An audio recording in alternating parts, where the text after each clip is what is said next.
Praise the lord. ప్రభు అయిన యేసు నామములో అందరికీ వందనములు. యేసయ్య మాటను ఈ కార్యక్రమాన్ని వీక్షించడానికి ప్రేమతో నేను మిమ్మను ఆహ్వానిస్తున్నాను. ఈ దినము యోహాను సువార్త 11వ అధ్యాయము 1 నుండి 11, 16 వచనాలు ధ్యానించుకుందాం. మరియు ఆమె సహోదరి మరియా, ఆమె సహోదరి అయిన మార్తా అను వారి గ్రామమైన బేతనియలోనున్న లాజరు అను ఒకడు రోగి ఆయను. ఈ లాజరు ప్రభువునకు అత్తరు పూసి తల్ల వెంట్రుకలతో ఆయన పాదములు తుడిచిన మరియకు సహోదరుడు.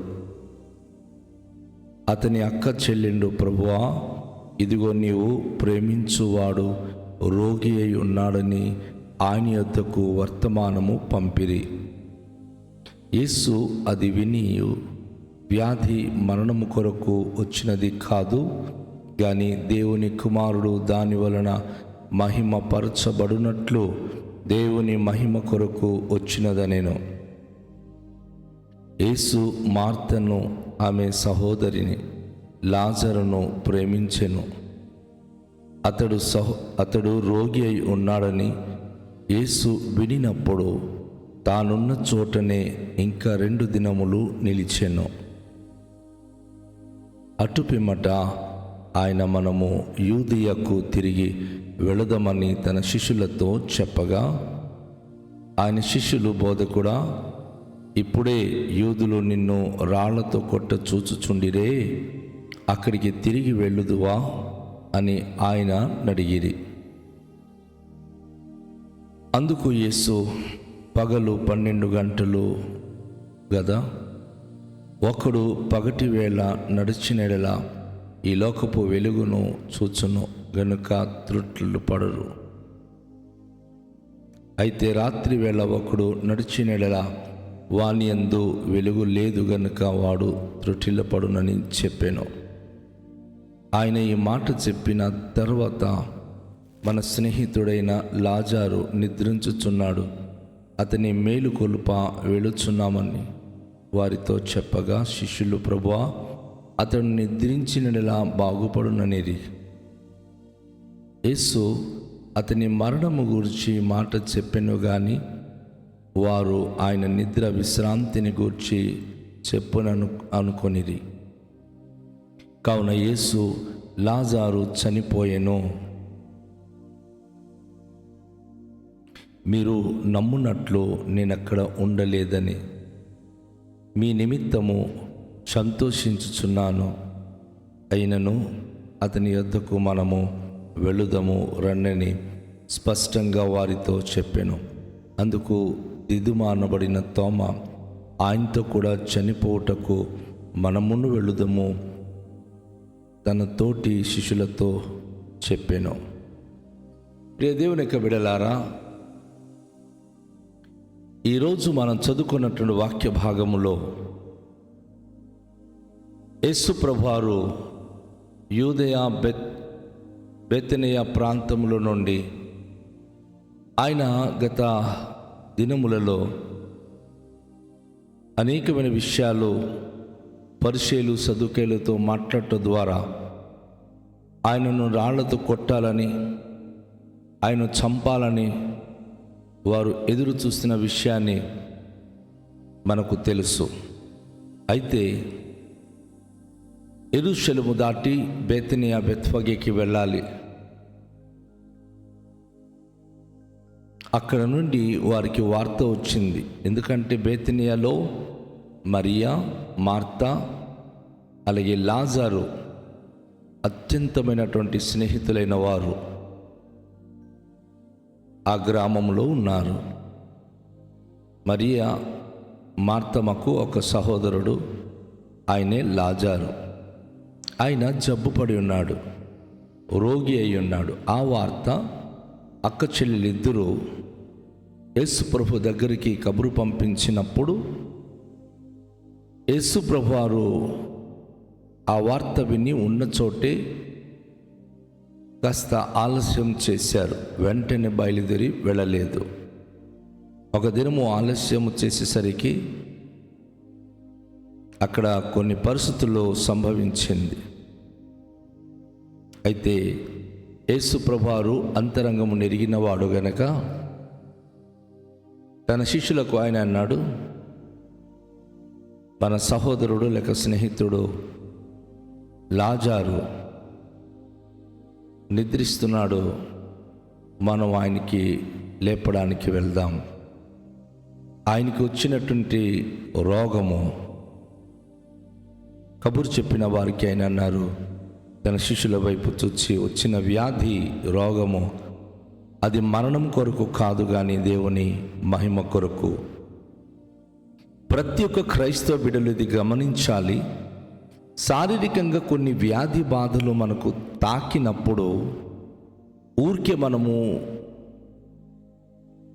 కంగారు పడిపోకూడదు. నాకు ఈ జబ్బు వచ్చింది, నేను చచ్చిపోతానేమో అని.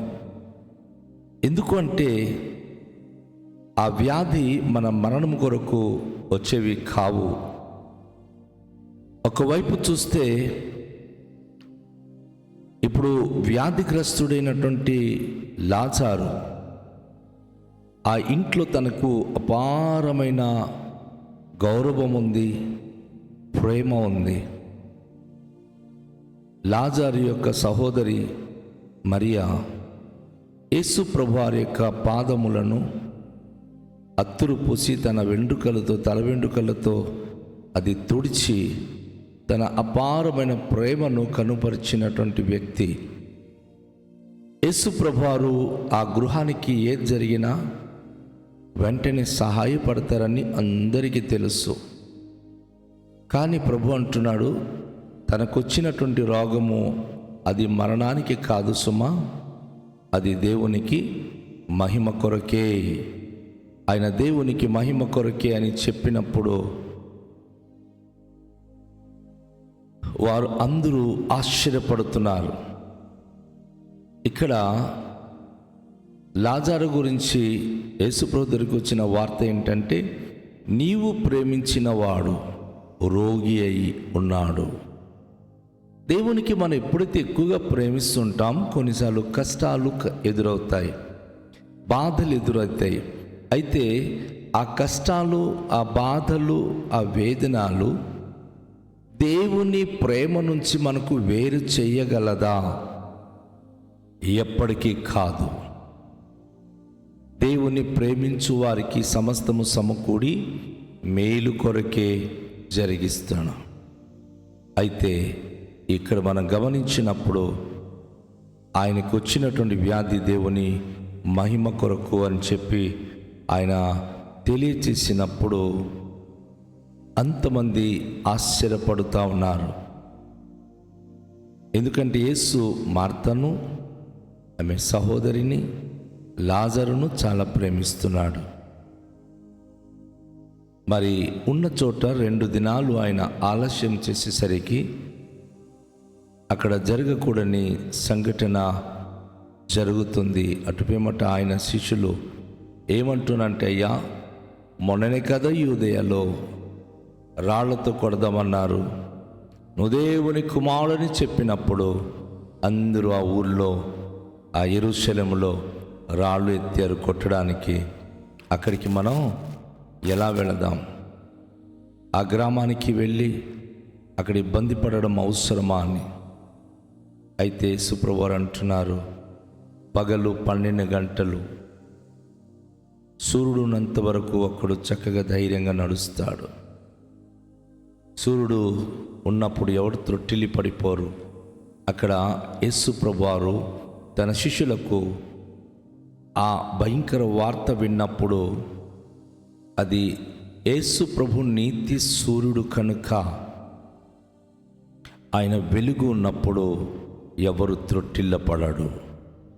ఒకవేళ గనుక చీకటి అయితే త్రొట్టిల్లి పడిపోతారు. అంధకారం వస్తే భయపడాలి, అంతేగాని వెలుగు ఉన్నంత కాలము ఎవరు కూడా భయపడాల్సిన అవసరము లేదు. ఈరోజు క్రైస్తవ సంఘమా, రకరకాల వార్తలు వింటున్నాం. ఆ వార్తలు విని జడవమక్కండి, భయపడమక్కండి. ప్రభు రాకడలో ఏవి జరగాలో అది జరుగుతూ ఉన్నాయి. ఆయన ఖచ్చితంగా ఆ రోజు బేతనీకి వెళ్ళాల్సిన వాడు వెళతాడు. ఈరోజు మన దగ్గర కూడా రావాల్సిన వాడు వస్తాడు. అయితే దానికి ముందు ఎదురవుతున్న పరిస్థితులకు చాలామంది భయపడిపోతున్నారు. భయపడొద్దు. ఈరోజు ఉన్నాము, రేపు ప్రభు దగ్గరికి వెళతాం. ధైర్యము విడువక విశ్వాసాన్ని కాపాడుకొని దేవుని మహిమ కొరకు నిలబడదాం.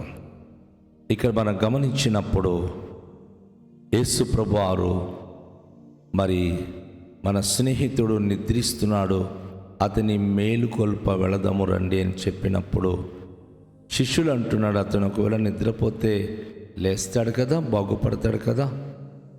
యేసు అతని మరణమును గురించి మాట చెప్పాడే కానీ వారేమో నిద్ర విశ్రాంతి గూర్చి చెప్పాడని అనుకుంటున్నారు. వాస్తవానికి యేసు ప్రభువారికి తెలుసు లాజరు చనిపోయి ఉన్నాడు. అయితే ప్రభు అంటున్నాడు, మీరు నమ్మునట్లు నేను ఇక్కడ ఉండలేదని మీ నిమిత్తము సంతోషిస్తున్నాను. అయినను అతని యొద్దకు మనము వెళుదాము రండి అని స్పష్టంగా వారితో చెప్పాను. అవును, ఆయన చనిపోయాడు. ఆ సమయంలో మనము లేము. సంతోషం, ఎందుకంటే దేవుని కార్యాలు అక్కడ మనము కనుపరచబోతున్నాం. దేవుని అద్భుతాలు మనము చూడబోతున్నాం. దేవునికి అద్భుతమైనటువంటి సంఘటన మనం చూడబోతున్నాం. ప్రియ దేవుని యొక్క బిడలారా, ఈ ఉదయకాశంలో సందేశం వింటున్న నీవు, యేసయ్య స్వరం వింటున్న నీవు, ఎటువంటి కండిషన్లో ఉన్నా, ఎలాంటి పరిస్థితుల మధ్య ఉన్నా భయపడొద్దు. శిష్యులు ఇక్కడ దిదుమ అనబడినటువంటి తోమ ఎవరైతే మన భారతదేశానికి వచ్చి వాక్యం చెప్పారో ఆ రోజుల్లో ఆయన ఎంత భయస్థుడో ఇక మనం చూడగలము. మనం కూడా ఆయనతో చనిపోవడానికి వెళ్దాం రండి అని శిష్యులకు చెప్తా ఉన్నాడు. ఆయన చచ్చిపోయాడని చెప్తా ఉన్నాడు.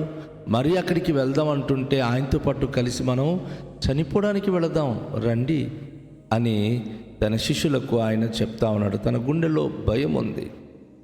అలాంటి భయస్థుడు భారతదేశానికి వచ్చి ప్రభు కొరకు చచ్చిపోయాడండి.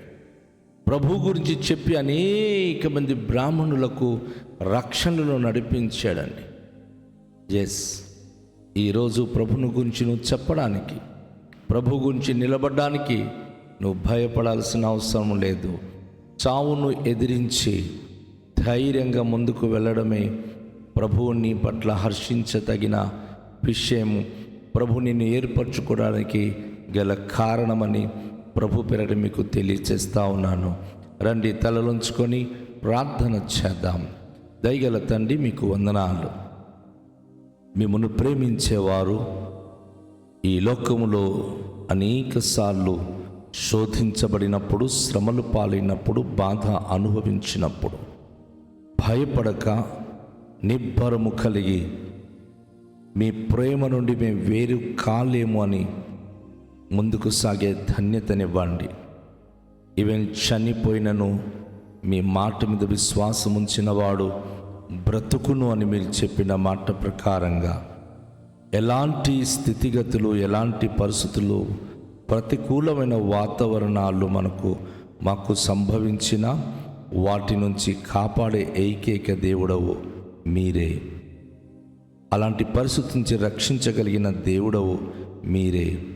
మీకే మహిమకరంగా జీవించుటకు, మీ కృపలో మేము జీవించుటకు సహాయము దయచేయండి. మీ సన్నిధి, మీ ప్రసన్నత అనుగ్రహించండి. ఈ దినము ఈ వాక్యము ప్రతి హృదయంతరంగానికి దీవెనకరంగా ఉంచుమని యేసు నామములో ప్రార్థిస్తున్నాము తండ్రి, ఆమేన్. అందరికీ షాలోం. ప్రభు మనలను దీవించునుగాక.